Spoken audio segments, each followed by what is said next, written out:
తరం పిల్లలందరూ కూడా ఎంతసేపటికి కాసుల గలగల ముఖ్యం అనుకుంటున్నారు. అంతేకాని సాహితీ తళతళ మిలమిల అనేది ఎవ్వరికి కూడా పట్టట్లేదు.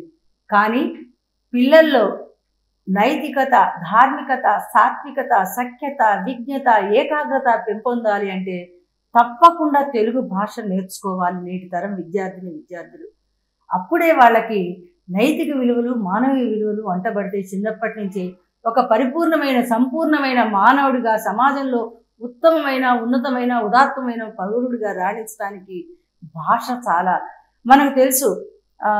పెద్ద పెద్ద వాళ్ళందరూ కూడా సుప్రీంకోర్టు న్యాయమూర్తులు కానీ, ఇప్పుడున్న న్యాయమూర్తులు కూడా చాలామంది, నిన్న కూడా తెనాలిలో ఒక న్యాయమూర్తి గారు, మన సుప్రీంకోర్టు న్యాయమూర్తి జస్టిస్ ఎన్వి రమణ గారు, ఇలా వీళ్ళందరూ కూడా న్యాయ రంగంలో కూడా తీర్పులు ఇచ్చేటప్పుడు తెలుగులో ఇస్తున్నారు.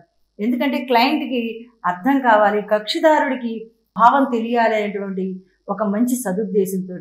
కాబట్టి న్యాయ విద్యార్థులు కూడా సాధ్యమైనంత వరకు ఆంగ్లంతో పాటు తెలుగు మీద పట్టు సంపాదించి ఈ పాలనా రంగంలోకి, అలాగే మనకి సంబంధించినటువంటి న్యాయ రంగంలో, అన్ని రంగాల్లో కూడా ఈ సాంకేతిక తెలుగు జీవద్భాష, ఈ సాంకేతిక పరిజ్ఞానాన్ని ఉపయోగించుకుంటూ న్యాయ విద్యార్థులందరూ కూడా దయచేసి ఈ తెలుగులో తీర్పులు ఇవ్వటానికి అలవాటు పడితే మనందరికి కూడా బాగుంటుంది అని చెప్పి, అది కక్షిదారికి కూడా ఆ ఇచ్చిన తీర్పు త్వరగా అర్థం చేసుకుంటాడు, అది బాగుంటుందని చెప్తూ రేపటి తరం వాళ్ళు తప్పకుండా తెలుగు భాష నేర్చుకుంటేనే వాళ్ళు మంచి స్థితిలోకి వెళ్తారు.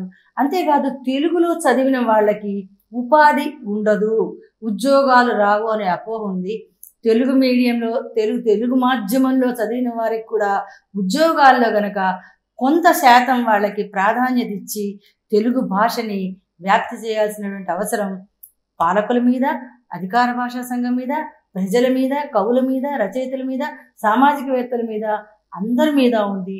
కాబట్టి తెలుగు నేర్చుకుంటే ఉపాధి కూడా ఉంటుంది అనేటువంటి హామీ, భరోసా ఇవ్వటం కూడా చాలా ముఖ్యం. ఉద్యోగాల్లో వాళ్ళకి ప్రాధాన్యత ఇచ్చి, తెలుగు సాహిత్యం చదువుకొని ఎందరో కలెక్టర్లు, ఐఏఎస్లు అయిన వాళ్ళు, ఐపీఎస్లు అయిన వాళ్ళు ఉన్నారమ్మా. న్యాయపాలనా రంగంలో కూడా తీర్పులు తెలుగులో రావాలని ఆశిస్తూ మీ అందరికీ కూడా శుభాశిస్సులు, న్యాయ విద్యార్థులందరికీ కూడా.